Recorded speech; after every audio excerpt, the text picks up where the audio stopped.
प्रभु यीशु मसीह के पवित्र नाम में आप सबको सलाम। प्रभु आपको बहुत बरकत दे, बहुत आशीष दे। आज का जो विषय लिया गया है वो है परमेश्वर अपने लोगों को कभी गुलाम रहने परमेश्वर अपने लोगों को कभी गुलाम रहने नहीं देता। God never allows his people to be slaves. So मेरे अजीजों, आज का जो मैसेज है उसमें हम दो चीजें देखेंगे। एक तो ये चीज देखेंगे कि खुदा जो है वो कभी हमें पाप की गुलामी में रहने, क्योंकि उसके लिए ऑलरेडी प्रभु यीशु मसीह ने कलवरी क्रूस पर अपना खून बहा दिया। दूसरी चीज जो कल का दिन बीत गया है वो वुमेन्स डे था, वर्ल्ड वुमेन्स डे। उसमें हम एक चीज जो है वो साथ साथ देखेंगे कि दुनिया की सबसे खूबसूरत और सबसे पहली महिला जो है वो कौन थी? हाँ जी, हाँ जी, हव्वा नारी। और आजकल की खूबसूरती जो है वो कैसे है? कपड़ों से है, गहनों से है, कई चीजों से है। लेकिन उसकी खूबसूरती क्या थी? क्योंकि खुदा जो है, परमेश्वर जो है, उसने खुद उसको आदम की पसली से निकाल के बनाया और उसके अंदर एक कण भर का भी पाप जो है उस समय नहीं था। वो बिल्कुल पाक और पवित्र। सो मेरे अजीजों, दूसरी चीज हम ये देखते हैं कि उस समय जब कुछ नहीं था, जब कोई धर्म नहीं था, जब कोई दुनिया में नहीं था, तो सब सुनसान था और खुदा ने सब कुछ बनाया। और उसके बनाने के बाद इंसान को मिट्टी से बनाया, उसके अंदर अपना सांस दिया और उसे जब रखा तो सब चीजों का जोड़ा जोड़ा बना दिया। लेकिन आदम जो है वो अकेला था और खुदा ने कहा आदम का अकेला रहना अच्छा, आदम का अकेला रहना अच्छा नहीं है। इसलिए खुदा ने क्या करा, परमेश्वर ने क्या करा? 21वें आयत में, उत्पत्ति उसका दूसरा बाब उसकी 21वें आयत में लिखा है, तब यहोवा परमेश्वर ने आदम को भारी नींद में और जब वह सो गया तब उसने उसकी एक पसली निकाल करके उसकी जगह पर मांस भर दिया। अब मुझे नहीं पता कि एक पसली जो है आदमी में कम है और औरत में ज्यादा है। ये तो मेडिकल वाले बता सकते, क्योंकि खुदा ने बाइबल में लिखा ऐसा किया। उसकी पसली जो है वो निकाल करके, आप देखिए किस तरह से खुदा ने उस औरत की, हवा की कारागिरी करी और उसको सब सुख सुविधाएं दी और उसके पास कोई कपड़ा, वो नंगे रह गए। दुनिया की सबसे खूबसूरत। और बाद में हम देखते हैं कि वो गुलाम क्यों बन गए? क्योंकि उन्होंने खुदा के हुक्म को तोड़ दिया, इसलिए वो गुलाम बन गए। लेकिन उसके बावजूद भी परमेश्वर जो है वो अपने लोगों को कभी भी गुलामी में रहने, इसीलिए प्रभु यीशु मसीह आए। बाद में यही हवा जो है वो बच्चों की मां भी बनी। मां का रुतबा जो है वो बहुत बड़ा होता है। मेरे अजीजों, आपने बिच्छू देखा होगा, तो बिच्छू जब बच्चे देता है तो उनके बच्चों की खुराक क्या होती है? वो सारे बच्चे बिच्छू के जो है वो अपने ऊपर रख लेते हैं, पीठ के ऊपर रखते हैं अपनी मां का मांस जो है नोच नोच के खाते रहते हैं जब तक पूरी वो खत्म नहीं हो जाती। सो मेरे जीजो, आज भी आप देखिए, एक मां जो है सारी उम्र अपने बच्चों के लिए क्या कुछ नहीं करती है ना। झिड़के भी खाती है, डांट भी खाती है, गालियां भी खाती है, काम भी करती है, मेहनत भी करती है, रोटी भी पका के देती है, सारे काम करती है। सारी उम्र जो है उसकी ऐसे ही निकल जाती है, फिर भी अपने बच्चों का ही सोचती है।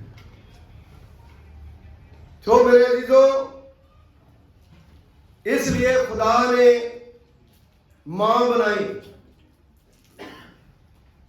क्योंकि मां जो है अपने बच्चों को पूरी तरह से अपनी सुरक्षा में रखती है। जितना उसमें दम है, जितना उसमें जोर है, जितनी उसमें ताकत है, एक एक कतरा जो है अपने बच्चों के लिए वो बहा देती है। मेरे अजीजों, यही जो बात हमने पढ़ा खुदा के कलाम में, प्रभु के वचन में, कि मां जो है वो कभी नहीं चाहती कि मेरा परिवार जो है किसी का गुलाम हो, किसी की गुलामी में वो रहे। इसलिए खुदा भी नहीं चाहता कि मेरे लोग जो है वो गुलामी के जुए में फंसे। मेरे अजीजों, जब हम दूसरा राजा उसका चौथा बाब उसकी पहली आयत में पढ़ते हैं तो वचन में लिखा है, भविष्यद्वक्ताओं के चेलों की पत्नियों में से एक स्त्री ने अलीशा की दुहाई देकर के कहा, तेरा दास मेरा पति मर गया और तू जानता है कि वह यहोवा का भय मानने वाला था, पर जिसका वह कर्जदार था वह आया कि मेरे दोनों पुत्रों को अपने दास बनाने के लिए ले, गुलाम बनाने के लिए ले जाए। पति मर चुका है और पत्नी जो है वो बेचारी कर्जे के नीचे दबी हुई है, और वो औरत जो है वो क्या करे, बड़ी मेहनत करती होगी, लेकिन उसके बावजूद भी वो अपना कर्जा नहीं चुका सकी।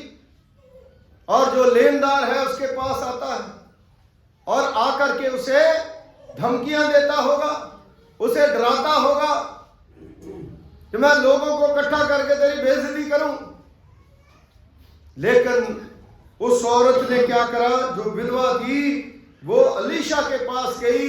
अलीशा नबी था, खुदा का बंदा था, उसके साथ वो काम करता था। तो उसके पास जाकर के विनती करती है, वो कहती है कि मेरा पति जो आपकी मंडली में काम करता था वो मर गया है, मैं क्या करूं। तो मेरे अजीजों, बहनों, भाइयों, खुदा के कलाम में लिखा है दूसरी आयत में, अलीशा ने उससे पूछा, मैं तेरे लिए क्या कर सकता हूं, क्या कर सकता हूं, मुझे बता कि तेरे घर में क्या है, तेरे घर में। उसने कहा, मेरी दासी के घर में एक हांडी तेल छोड़ करके और कुछ भी। कैसे गुलामी दूर हो, गरीब विधवा है, बच्चे जो है इतनी मेहनत कर करके जुटा नहीं पा रहे, कर्जा जो है उतर नहीं रहा है ना, काम करते होंगे, बहुत कम सैलरी होगी, बहुत कम उसका बिजनेस होगा, जो भी काम करते, लकड़ी बीनते, उस समय क्या था काम, लेकिन उनका गुजारा बड़ा मुश्किल है। वो मां और बेटे मेहनत करते रहे, रोते रहे, लेकिन खुदा को नहीं छोड़ा, परमेश्वर को नहीं छोड़ा, और वो गुलामी में नहीं रहना चाहते थे, अपनी आजाद मर्जी से काम करना चाहते थे। मेरे अजीजों, प्रभु के वचन में लिखा है, वो थोड़ा सा जो उनके घर में था, उसने कहा, तू बाहर जाकर के अपनी अपनी सब पड़ोसियों के खाली बर्तन मांग ले और थोड़े बर्तन ना लाना। सारे अपने पड़ोसियों से क्या कर, अपने बर्तन जो है वो मांग ले, थोड़े बर्तन ना लाना। फिर तू अपने बेटों समेत अपने घर में जा और द्वार बंद करके उन सब बर्तनों में तेल उंडेल देना, और जो भर जाए उन्हें अलग रखना। हालेलुया। उसने कहा अपने घर जा, द्वार को। खुदा ने ये तो नहीं कहा होगा घर जा द्वार बंद करके सो जा, है? खुदा ने क्या कहा होगा? अब सोचिए, खुदा ने कहा होगा दुआ करना, जाके रोजा रखना है, जाके प्रेयर करनी है और मेहनत करनी है, और खुदा जो है वो अपने आप ही बरकतें देगा। और वचन में खुदा के कलाम में लिखा है उन्होंने ऐसा ही करा, तब वह उसके पास से चली गई, खुदा के बंदे की बात को मानी और अपने बेटों समेत अपने घर जाकर के द्वार बंद कर दिया। अपने बच्चों को जाकर के द्वार बंद कर दिया और बंद करके क्या करनी शुरू कर दी। मेरे दिलों, कभी ऐसा हुआ हमारे साथ? हम 3 लोग 4 लोग हैं तो भी अपने अपने अलग अलग कमरे में दुआ करते हैं। कभी एक कमरे में इकट्ठे होकर के दुआ करी, क्योंकि हमारे ख्याल ही नहीं घर में मिलते, है ना। कई बार ऐसे भी होता है जब हम दुआ प्रार्थना करते हैं, बड़े लोग जो कहते हैं ऐसे करना चाहिए, ऐसे करना चाहिए, बच्चे उठ करके चले जाते हैं, कहते हैं ये तो भाषण ही देना शुरू कर दिया। देखो उन्होंने ऐसा नहीं करा, उन्होंने बंद कमरे का मतलब है कि एक जगह पर इकट्ठे होकर के उन्होंने दुआ करनी शुरू कर दी। जब एक जगह पर इकट्ठे होकर के उन्होंने दुआ करनी शुरू कर दी, तो वचन में लिखा है खुदा के कलाम में, तब बर्तन जो है वो भर गए, एक एक बर्तन लाते गए, एक एक बर्तन भरता गया। हम दुआ करते रहे, खुदावंदा हमारे घर के, इस घर के सारे बर्तन जो है अपनी बरकत से भर दे। हालेलुया। दाऊद भी कहता है मेरा कटोरा मुड़ रहा है। तो वो बरकतें लेने के लिए, वो आशीषें लेने के लिए प्रार्थना करनी बहुत ही जरूरी है। उस औरत ने किसी गलत जगह पर नहीं गई, वो खुदा के बंदे के पास गई, प्रभु के घर गई, और वहां पर जाकर के उन्होंने पूछा तुम्हें क्या करना चाहिए, और अलीशा ने कहा जाकर के तुम्हें दुआ करनी, और सब पड़ोसियों के बर्तन जो है इकट्ठे करके तू उस बर्तनों में से थोड़ा थोड़ा तेल डालना, जो बर्तन भर जाए उसको अलग करते रहना, और जब तक बर्तन खत्म नहीं हुए तब तक जो है वो तेल जो है वो कुप्पी में से खत्म नहीं हुआ। लिखा है जब बर्तन भर गए तब उसने अपने बेटे से कहा मेरे पास एक और भी लेके, हालेलुया, एक और बर्तन लेके आ। तो बेटे ने क्या कहा? उसने कहा होगा मम्मी जी बर्तन तो है ही नहीं है, अब कहां डाले। इसीलिए मलाकी की किताब में खुदा के कलाम में लिखा है मुझे चख करके देखो, परख करके देखो, मैं कितना भला हूं, मैं तुम्हें इतनी बरकतें दूंगा कि तेरे घर में रखने के लिए जगह भी। हालेलुया। अब कितना बड़ा उसका घर होगा, कितने बर्तन उसने अलग अलग जगहों पर रखे होंगे। तो वो सोचते होंगे हम आज क्या होता है, आज हम कोई घर खरीद लेते हैं, कितना भी बड़ा घर खरीद ले, छोटा बड़ा खरीद ले, फिर भी रखने के लिए जगह कहते यार अभी भी कहां रखे। क्योंकि खुदा जो है वो हमें ये आशीषें, ये बरकतें जो है वो देता है। सो मेरे अजीजों, वचन में लिखा है जब सारे बर्तन भर गए और बर्तन तो नहीं रहा तब तेल रुक गया। हालेलुया। जब तक हमारी सारी जो कर्जा है उतर नहीं जाता, जब तक हम ऊपर उठ नहीं जाते, जब तक खुदा हमें उस काबिल नहीं बना देता, तब तक खुदा जो है हमें कभी छोड़ता नहीं है। हालेलुया। बहुत से लोग हैं जिनकी जिंदगी में, जिनके जीवन में ऐसे काम जो है वो होते हैं। मैं डंके की चोट पर इस बात को कहता हूं कि हमारे चर्च में जो लोग 1 साल के लिए आ जाते हैं वो कभी गरीब मैंने तो कभी देखा नहीं। हालेलुया। जितने लोग हैं सबको खुदा बरकत देता है। हर एक इंसान जो है उसके बर्तन जो है भरे हुए हैं। हर एक को परमेश्वर ने भरपूर बरकतें दी है। आप चेक कर लीजिए। जो लोग लगातार खुदा के घर में आते हैं, प्रभु को कहते हैं प्रभु मेरा कर्जा है, खुदा उसका कर्जा उतार देता है। जो लोग कहते हैं मेरे पास घर नहीं है, उनके घर जो है खुदा बना देता है। जो लोग कहते हैं मेरे बच्चों ने बाहर जाना है, खुदा उनके बच्चों को बाहर भेज देता है। जो कहते हैं इसने मेडिकल करना, उसका मेडिकल भी हो जाता है। जो कहता है हमने MBBS करवानी, बच्चों को उनकी हो जाती है। क्या मैं सच कह रहा हूं, झूठ तो नहीं बोल रहा? ये सारी चीजें जो है वो कैसे होती है? ये तब होती है जब हम अपने आप को कोठरी में बंद करके प्रार्थना करनी शुरू करते थे। मत्ती की इंजील उसके 6 बाब में खुदा के कलाम में लिखा है, जब तुम प्रार्थना करते हो तो अपनी कोठरी में जा, अपना दरवाजा बंद कर और प्रार्थना कर। जो गुप्त में खुदा देखता है वो तुम्हें मनुष्यों को दिखाने के लिए धर्म के कार्य, क्योंकि खुदा जो है तुम्हें गुलामी से निकालना, खुदा ने हमें गुलामी से निकाला। हम पाप के गुलाम थे, खुदा यीशु मसीह ने अपना खून दे करके हमें छुटकारा दिया, बचा लिया हमें।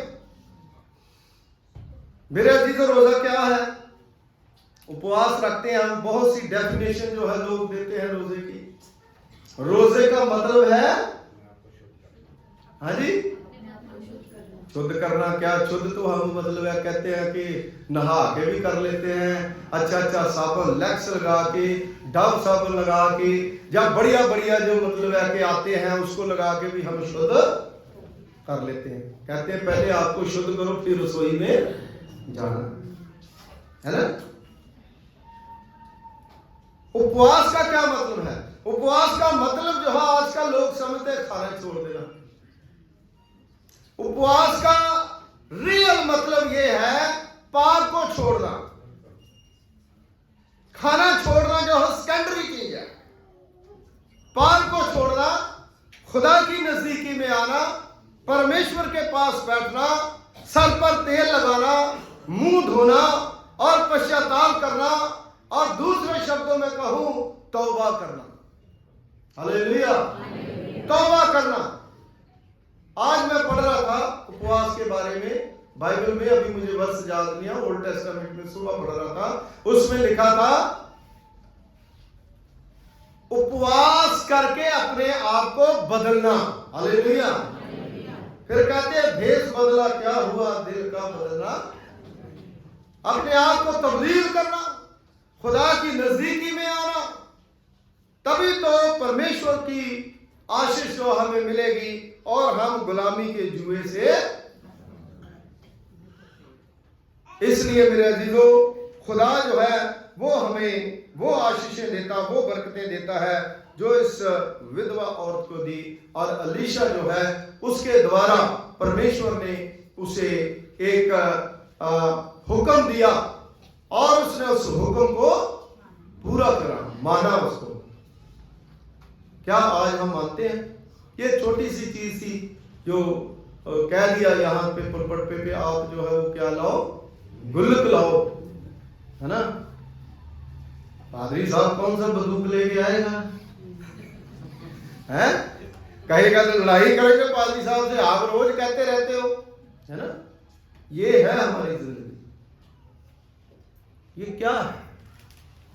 ये हमारा घमंड है, अहंकार है। उपवास का मतलब अपने अहंकार को खत्म करना, मारना। जो खुदा कहता है वो करना। अगर ये विधवा औरत जो है अलीशा नबी की बात ना मानती, वो कहती मुझे रुपए दो पहले, हाँ जी, मुझे बहुत चीजें दो, मैं क्यों करूं जाके, इतनी देर से तो मैं घर बैठी हूं। लेकिन उसने बिलीव करा, विश्वास करा, प्रार्थना करी और खुदा ने उसकी सारी जरूरतों को पूरा कर दिया। हालेलुया।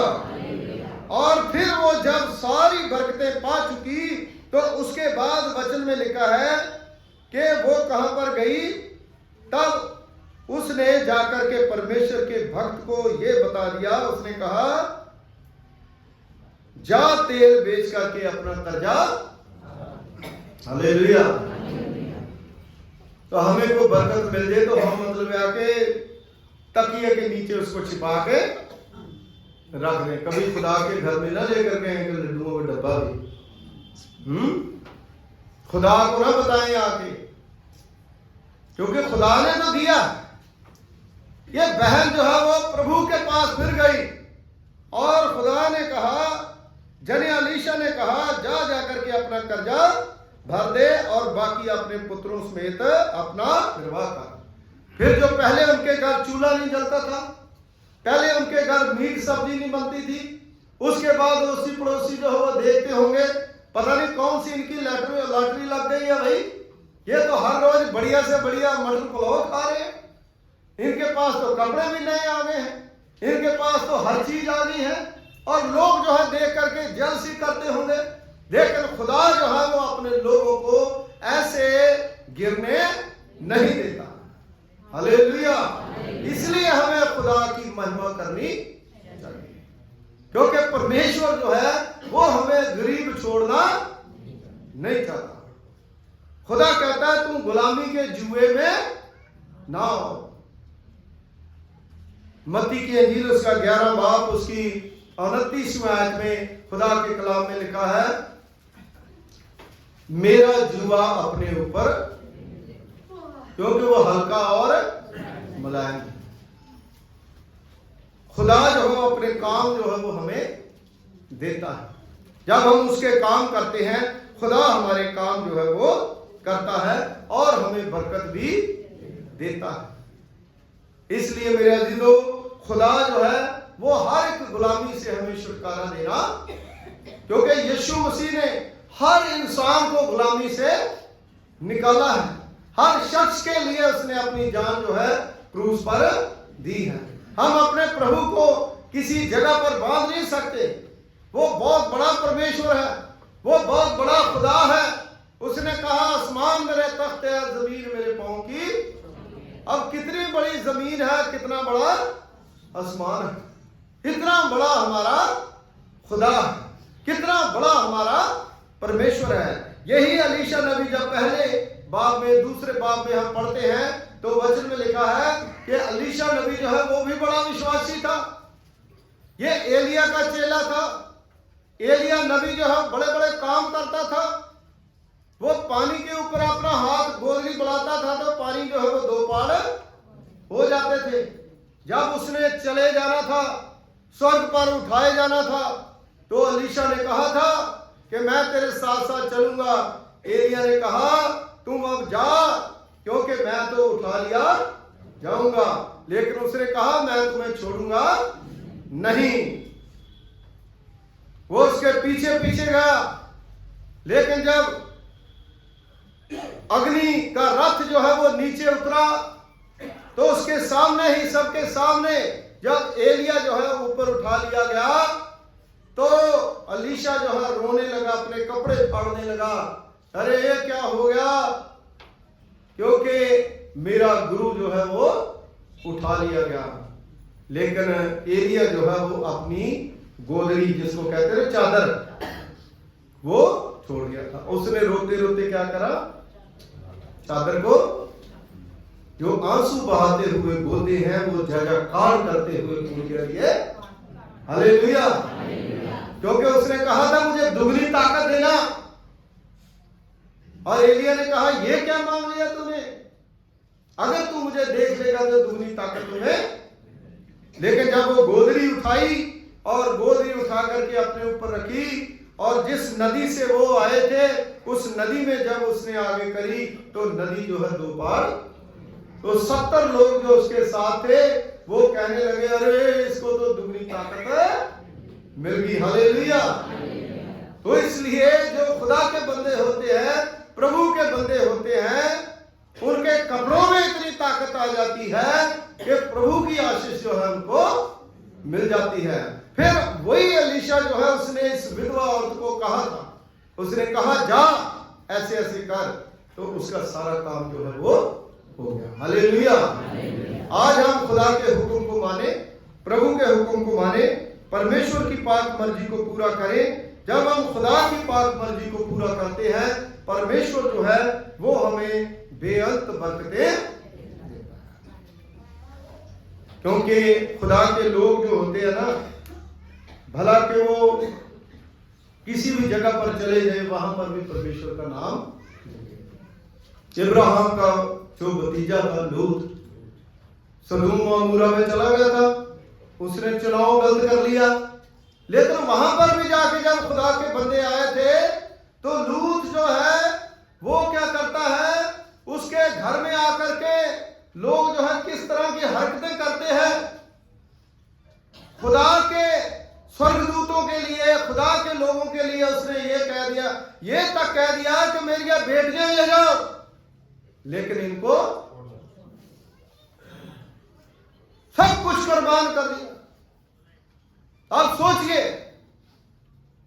हम खुदा के लिए क्या करते। तभी तो खुदा ने उनको उसकी बलती हुई आग से बचा लिया, निकाल लिया। पीछे इब्राहिम जो है वो प्रार्थना कर रहा था। प्रार्थना में बड़ी ताकत होती है, बड़ी शक्ति होती है। खुदा ने उस गंदगी से उसे बाहर निकाला, उस गुलामी से खुदा ने उन्हें बाहर निकाला। सो मेरे अजीजों, आज भी खुदा जो है मुझे और आपको उस बुराई से, उस गंदगी से इन रोजों के दिनों में बाहर निकालने की ताकत रखता है। खुदा कहता है कि इन दिनों में प्रभु के नजदीक, प्रभु हमें मौत से बचाता है, प्रभु हमें मरने से बचाता है, खुदा हमारी हर जरूरत को पूरा करता है, खुदा हमारे घर में आता है, खुदा हमारी हर चीज जो है उसको पूरा करता है। कर्जे से दबे हुए लोग जो हैं उनको कर्जा मुक्त जो है खुदा करता है। जिनके पास काम नहीं है उनको खुदा काम देता है। जिसके पास घर नहीं है खुदा उन्हें घर देता है। इसलिए मेरे अजीजों, परमेश्वर की पाक जो आज्ञा है उसको मानना मेरे लिए, आपके लिए बहुत ही जरूरी है। हालेलुया। अलीशा और सुनेम वासी धनी स्त्री जो है उसके बारे में थोड़ा सा बता करके खत्म करूंगा। वो भी दूसरा राजा उसका 4वां बाब उसकी 8वीं आयत में खुदा के कलाम में लिखा है, एक दिन की बात है कि एलीशा सुनेम को गया और वहां एक कुलीन स्त्री थी और उसने उसे रोटी खाने के लिए विनती करके विवश किया। जब जब वह उधर जाता था तब तब वह वहां रोटी खाने के लिए उतरता था। ये औरत बहुत अच्छी थी, डरती नहीं थी रोटी पकाने के लिए रसोई, है ना, जैसे मरियम मार्था, है ना।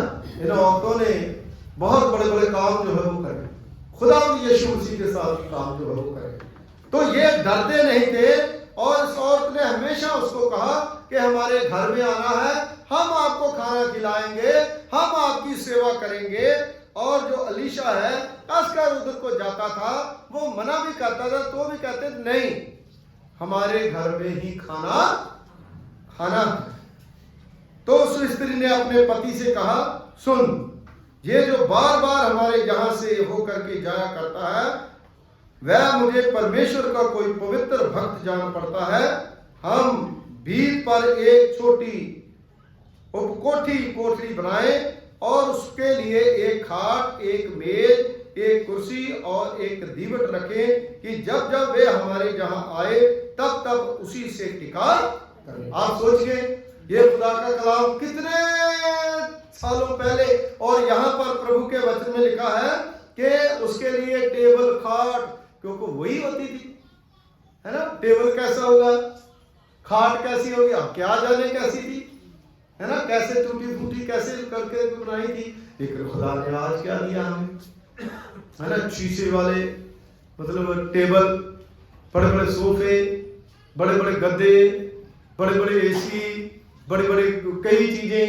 लेकिन आप देखिए उस समय इसके पास इतना नहीं था, लेकिन उसके बावजूद भी उसने पूरा प्रबंध करा कि पूरी कोशिश कर रही है कि सबसे बेस्ट जो है, अच्छी जगह जो है, वहां पर खुदा के बंदे को हम बैठाएं। हालेलुया। सबसे अच्छी जगह जो है वहां पर हम उसको बैठाएंगे ताकि प्रभु की इज्जत हो। एक दिन की बात है कि वे जहां पर कोठरी में टिका और उसमें लेट गया, तब उसने उस सेवक गेहाजी से कहा, सुनेमनी को बुला लो। उसके बुलाने से वह उसके सामने खड़ी हुई। तब उसने गेहाजी से कहा, इससे कह कि तूने हमारे लिए ऐसी बड़ी चिंता करी है, तो तेरे लिए क्या किया, है ना।